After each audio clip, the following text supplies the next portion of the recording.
Hello everyone welcome to అప్రోగ్రెస్ media. Jubilee Hills ఉప ఎన్నికలు ప్రచారాలు అయిపోయినాయి నిన్నటితోని. ఏ పార్టీ ఎంత ప్రచారం చేయాలనో, గెలిస్తే వాళ్ళ ప్రజలకు ఏమేమి చేస్తారో, ఏం చేయాలి అన్నీ చేసినారు, అయిపోయింది. ఇంకా నిన్నటి ప్రచారం అయిపోయింది. నెక్స్ట్ ఎలక్షన్ ఉంది. ఇప్పుడు జూబ్లీహిల్స్లో ఏం నడుస్తుందంటే, జూబ్లీహిల్స్లో నడిచే రాజకీయం మొత్తం టీడీపీ చుట్టూ, ఎన్టీఆర్ గారి చుట్టూ నడుస్తుంది. ఇప్పుడు ఈ టీడీపీ పార్టీ ఎన్టీఆర్ గారు చుట్టూ ఎందుకు నడుస్తుంది అనేది మీకు క్లియర్గా ఎక్స్ప్లెయిన్ చేస్తాను. వీడియో మొత్తం చూడరి, మీకు చాలా క్లారిటీగా అర్థమవుతుంది. మాగంటి గోపి అన్న మనందరికీ తెలిసిందే. లేని వాళ్ళ కోసం మనం ఉల్టాపల్టా ఏం మాట్లాడు పద్ధతి కాదు కనుక నేను ఏదైతే జస్ట్ ఈ టీడీపీ ఎన్టీఆర్ ఏదైతే ఉందో ఇది మాత్రం నేను మాట్లాడతా. మనందరికీ తెలిసిందే, గోపన్న ఎన్టీఆర్ గారికి పెద్ద ఫ్యాను. ఎన్టీఆర్ గారు ఉన్నప్పటి నుంచి పార్టీలు ఉన్నాడు. ఆయనకి టీడీపీ ఓటు బ్యాంక్ అనేది ఎన్టీఆర్ గారు ఫ్యాన్స్ కావచ్చు, సెటిలర్స్ కావచ్చు, టీడీపీ పార్టీని ఇష్టపడే ప్రతి ఒక్కరు గోపన్నకే ఓటేసారు. ఎప్పుడు అంతకుముందు 2014లో అదే వేసారు. ఆ తర్వాత 2018లో వేసారు, మొన్న కూడా వేసారు, గెలిచిండు. అది గోపన్నకున్న పట్టు అనుకోవాలా, లేకపోతే అక్కడ గోపన్న వాళ్ళందరితోనున్న రిలేషన్షిప్ అనుకోవాలా, లేకపోతే అక్కడ గోపన్న మీద సెటిలర్ చూపించే ప్రేమ అనుకోవాలా, అది మీరు ఎట్లా అనుకున్నా సరే కూడా ఏం లేదు, ఏం ప్రాబ్లం లేదు. బట్ టీడీపీ ఓట్ బ్యాంక్ని, ఎన్టీఆర్ గారు ఓట్ బ్యాంక్ని గోపన్న మాత్రం గ్రిప్లో పెట్టుకుండు. ఆ గ్రిప్తోనే 3 సార్లు గెలిచిండు ఎమ్మెల్యేగా కంటిన్యూస్గా. ఏదైతే నేను రీసెంట్గా మాట్లాడుతున్నా, 2014లో టీడీపీ నుంచి గెలిచిండు, బీఆర్ఎస్లోకి పోయిండు, బీఆర్ఎస్లోకి పోయినాక 2018లో గెలిచిండు, మొన్న కూడా గెలిచిండు. అంటే మరీ పాతదానికి అవసరం లేకుండా ఈ మూడే చెప్తున్నా. ఈ మూడు సార్లు హ్యాట్రిక్గా గెలవడానికి రీజన్ ఏందని చెప్పేసి అంటే, ఒకటి టీడీపీ పార్టీ. అక్కడ టీడీపీ పార్టీతోనున్న సత్సంబంధాలు కావచ్చు, వాళ్ళతోనున్న క్లోజ్నెస్ కావచ్చు, గోపన్నకి అయితే మాత్రం ప్లస్ అయింది. గోపన్న బీఆర్ఎస్ పార్టీలు ఉన్నా, ఏ పార్టీలు ఉన్నా సరే కూడా ఆయన ఓన్ ఓట్ బ్యాంక్ని అయితే ఆయన క్రియేట్ చేసుకుండు. ఆ ఓట్ బ్యాంక్తోనే ఆయన 3 సార్లు గెలిచిండు. ఇది ఎవరు అవునన్నా కాదన్నా వాస్తవం.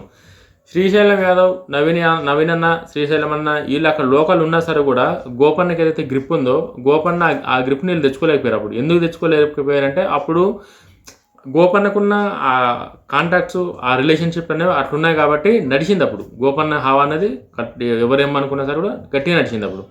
బట్ ఇప్పుడు పరిస్థితి ఎట్లుందంటే, ఏదన్నా ఒకటి ఉంది అంటే ఒక మనిషితో ఉంటుంది, అది ఫ్యామిలీకి అయితే ఉండదు.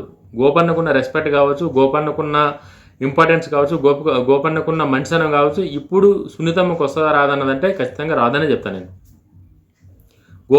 గోపన్నకి ఇస్తారు రెస్పెక్ట్, వేరే వాళ్ళకి ఇయ్యరు. అది ఇప్పుడు ఎవరి దగ్గర ఉన్నా సరే కూడా ఒకరు పోతే వాళ్ళ ఇంటి వాళ్ళకి అది వస్తుంది అంటే రాదు అట్లా. ఇప్పుడు అప్పుడున్న గోపన్న ఉన్నప్పుడు రాజకీయం వేరు, గోపన్న లేనప్పుడు రాజకీయం వేరు. ఇప్పుడు టీడీపీ అఫీషియల్గా అనౌన్స్మెంట్ చేసిన తెలంగాణలో మేము బీజేపీకి సపోర్ట్ చేస్తామని చెప్పి ఈరోజు ప్రచారాలు కూడా టీడీపీ, జనసేన, బీజేపీ జెండాలే కనిపించినాయి, మనం చూసినాం అది కూడా. బట్ ఆ ఓట్ బ్యాంక్ అనేది ఖచ్చితంగా బీజేపీకి పోతుంది అని అనుకుంటే మాత్రం చాలా పెద్ద పొరపాటు అవుతుంది ఇక్కడ. ఎందుకంటే తెలంగాణలో టీడీపీ క్యాడర్ ఏదైతే ఉందో వీళ్ళందరూ రేవంత్ అన్నకు సపోర్ట్ ఉన్నారు. తెలంగాణ టీడీపీ మొత్తం రేవంత్ అన్న కోసం పనిచేస్తుంది, ఇది వాస్తవం. ఇది కేవలం కాంగ్రెస్ పార్టీ కోసం కూడా పనిచేస్తలేరు వీళ్ళందరూ. కేవలం సీఎం రేవంత్ అన్న కోసమే పనిచేస్తారు. రేవంత్ అన్న మీద వాళ్ళకున్న అభిమానం కావచ్చు, రేవంత్ అన్న మాట్లాడే పద్ధతి కావచ్చు, రేవంత్ అన్న చేస్తున్న ఇప్పుడు ఏదైతే రేవంత్ అన్న శైలి కావచ్చు, వీళ్ళు కేవలం రేవంత్ అన్నకే ఫ్యాన్స్. గోపి అన్నకి అదంతా క్యాడర్, అదంతా వేరే, అది ఇంక అయిపోయింది. ఇంకా అది గతం. అది ఉన్నది వాస్తవం. ఆయన గెలిచింది వాస్తవం, ఆయనకు పట్టున్నది కూడా వాస్తవం. బట్ ఇప్పుడు అట్లా లేదు రాజకీయం ఆడ. బీఆర్ఎస్ చాలామంది ఏం మాట్లాడుతున్నారంటే, బయట బీజేపీ ఇండైరెక్ట్గా బీఆర్ఎస్ సపోర్ట్ చేస్తుంది, బీఆర్ఎస్ని ఎట్లన్నా సరే కూడా గెలిపించాలని బీజేపీ ట్రై చేస్తుందని చెప్పి చాలామంది మాట్లాడుతారు. ఇక్కడ ఇంకోటి ఏంటంటే, చాలామంది టీడీపీ బీజేపీకి సపోర్ట్ చేస్తారు అఫీషియల్గా, బీజేపీ అన్అఫీషియల్గా బీఆర్ఎస్కి సపోర్ట్ చేస్తుందని కూడా చాలామంది మాట్లాడుతారు. ఇది ఎంతవరకు వాస్తవమో మనకైతే తెలియదు. క్లారిటీగా ఉన్నది ఏంటని చెప్పంటే, టీడీపీ ఓట్ బ్యాంక్ ఏదైతే ఉందో వీళ్ళందరూ గుద్దేది నవీన్ యాదవ్ అన్నకే. దేనికి ఓటు, నవీన్ అన్నకి ఎందుకు ఓట్లు కుదుతారని చెప్పంటే, రేవంత్ అన్న ఎక్కడ దిక్కుంటే టీడీపీ క్యాడర్ అక్కడ దిక్కుంటుంది ఖచ్చితంగా. ఎందుకంటే టీడీపీ పార్టీలకి బయటకు వచ్చినా సరే సీఎం రేవంత్ అన్న ఏనాడు ఒక టీడీపీ లీడర్ని కానీ, టీడీపీ పార్టీని కానీ, టీడీపీ నాయకులను కానీ ఎవరిని ఒక మాట మాట్లాడలేదు. ఆయనకు నచ్చే టీడీపీ అవకాశం ఇచ్చిందని మాట్లాడిండు, టీడీపీ వల్ల ఆయనకు ఒక పేరు వచ్చిందని మాట్లాడిండు. ఇన్ని రోజులు టీడీపీలు ఉన్న రాష్ట్రం విడిపోయినాక రాష్ట్ర రాజకీయ పరిస్థితుల వల్ల నేను కాంగ్రెస్ పార్టీలోకి రావాల్సింది, కాంగ్రెస్ పార్టీలోకి వచ్చిన అప్పుడున్నప్పుడు ఆ పార్టీ మంచిది, ఇప్పుడున్నప్పుడు ఈ పార్టీ మంచిది, అంతే. అంటే చాలా క్లారిటీగా ఉన్నాడు ఆయన. రేవంత్ అన్నకున్న క్లారిటీ వేరే నాయకులకు ఉంటే వాళ్ళందరూ కూడా ఇవాళ మంచి పొజిషన్లు ఉంటుండేవో నాకు తెలిసి. అవకాశం ఉన్నప్పుడు అందితే కాళ్ళు, అందకపోతే జుత్తు పట్టుకునే క్యారెక్టర్లు కాబట్టి ఎక్కడ ఉన్నట్టు ఆడనే మిగిలింది. ఎమ్మెల్యేగా ఉన్నట్టు ఎమ్మెల్యేగా ఉన్నారు అంతే. అది వాళ్ళ పేర్లు కూడా చెప్పను నేను. అది మనందరికీ తెలిసిందే ఎవరు ఏం మాట్లాడారు. అవసరం ఉంటే ఒకలాగా, అవసరం లేకపోతే ఒకలాగా, ఏది ఎవరు చేసిండో మనందరికీ తెలిసింది. మళ్ళీ అది వేరే టాపిక్లో మాట్లాడదాం. రేవంత్ అన్న అట్లా కాకుండా ప్రతిసారి ఏ పార్టీ నాయకుల్ని కించపరచకుండా, ఈవెన్ రేవంత్ అన్న బీఆర్ఎస్ పార్టీ వాళ్ళని కూడా కించపరచలేడు కూడా. మీరు కావాలంటే ఆయన ఎంతసేపు మాట్లాడినా కేసీఆర్ గారి గురించి, కేటీఆర్ గారి గురించి, హరీష్ రావు గారి గురించి, వీళ్ళ విధి విధానాల గురించి మాట్లాడతారు తప్ప వీళ్ళని కూడా వ్యక్తిగతంగా విమర్శించే గుణం రేవంత్ అన్నకి లేదు. ఆ గుణమే వీళ్ళ రేవంత్ అన్నని సీఎం కుర్చీలో కూర్చొని పెట్టింది. ఆ గుణమే ఇంకా రానున్న రోజుల్లో కూడా రేవంత్ అన్ననే సీఎంగా కంటిన్యూ చేపిస్తుందని చెప్పేసి అయితే చాలా ఖచ్చితంగా నేను నమ్ముతున్నా. ప్రజలు కూడా అదే నమ్ముతారు. ఎందుకంటే ఒక నాయకుడికి కావాల్సింది మంచితనం, కలుపుకునేతనం, అవసరం ఉంటే ఒకలాగా, అవసరం లేకపోతే ఒకలాగా, ఏమంటారు, అవకాశం ఉన్నప్పుడు వాళ్ళు మంచోళ్ళు, అవకాశం లేకపోతే వాళ్ళు చెడ్డలు, అధికారం ఉండేటప్పుడు వాళ్ళు మంచోళ్ళు, అధికారం లేకపోతే వాళ్ళు చెడ్డలు. ఇవన్నీ 2-3 మాటలు మాట్లాడకుండా, 2 పడవ మీద కాకుండా ఆయన విజన్ ఫస్ట్ నుంచి ఏదైతుందో అదే టార్గెట్లో పనిచేస్తుంది. కాబట్టి ఇలా రేవంత్ అన్నకి ఆ రెస్పెక్టు, ఆ మర్యాద. నవీన్ యాదవ్ అన్న అయితే మాత్రం ఇక ఫిక్స్. ఇది ఎవరు ఎన్ని సర్వేలు చేసుకున్నా, ఎవరు ఎన్ని ప్రచారాలు చేసుకున్నా నవీన్ యాదవ్ గెలిచేది కన్ఫామ్. వేరే ఆప్షన్ ఏం లేదా. ఏదైతే గోపన్ ఓటు బ్యాంక్ మొత్తం ఉందో మొత్తం నవీన్ అన్నకి ట్రాన్స్ఫర్ అయిపోయింది ఆల్రెడీ. ట్రాన్స్ఫర్ కానీ కారణం ఇప్పుడు చెప్పిన రీజన్ అంతా అక్కడ సీఎం రేవంత్ రెడ్డి గారే మెయిన్ క్లీ ప్లేయర్.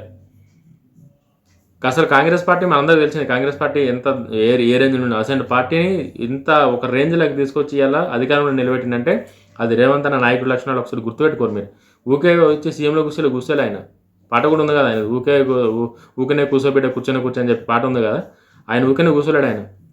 ఆయన ఆలోచన, ఆయన విధానం, ఆయన అవతలోడు ఏం ఆలోచిస్తాడో ఆయనకన్నా ముందే ఈయన ఆలోచించి దానికి తగ్గట్టు నిర్ణయాలు తీసుకుంటాడు. కాబట్టి వీళ్ళంతా ఇంతమందిని తట్టుకొని, ఇన్ని దారుణాలు తట్టుకొని, ఎవడు ఎన్ని అన్యాయాలు చేసినా, ఎవడెంత హింస పెట్టినా, ఎవడెంత గోస పెట్టినా తట్టుకొని నిలబడ్డాడంటే అది నాయకుడికున్న లక్షణం.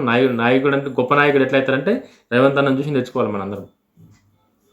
సునీతమ్మకి సెంటిమెంట్ వర్కౌట్ అవుతుందంటే సెంటిమెంట్ ఖచ్చితంగా వర్క్ కాదు. ఎందుకంటే మనకు ఆల్రెడీ సునీతమ్మ వాళ్ళ అత్తమ్మ, ఇప్పుడు మాగంటి గోపి అన్న వాళ్ళ అన్న వాళ్ళకి ఇంకో భార్య ఉందని చెప్పి అదేదో పెద్ద లొల్లు నడుస్తుంది. ఆ లొల్లు దిక్కించి కాస్తోకొస్తున్న సెంటిమెంట్ కూడా మొత్తం కుప్పగూలిపోయింది. ఇప్పుడు ఆ సెంటిమెంట్ ఏం నడవదు. ఇప్పుడు ఎవరు చూస్తారు ఇంకా ఇట్లా 2 పెళ్ళిళ్ళు చేసుకొని ఇట్లుంది, ఇట్లా ఆమెకు అన్యాయం చేసిండు, ఇట్లా ఆయన చనిపోయింది కూడా మాకు తెలియకుండా ఇవన్నీ ఆస్తి పంపకాలు, ఇవన్నీ ప్రజలకి ఇవన్నీ మంచిగా అనిపి ఎవరికైనా సరే. కళ్ళ ముందు ఇట్లా ఒకరికి అన్యాయం చేసి ఇంకొకరిని ఇది చేసినంటే వాళ్ళని ప్రజలు ఎందుకు యాక్సెప్ట్ చేస్తారు?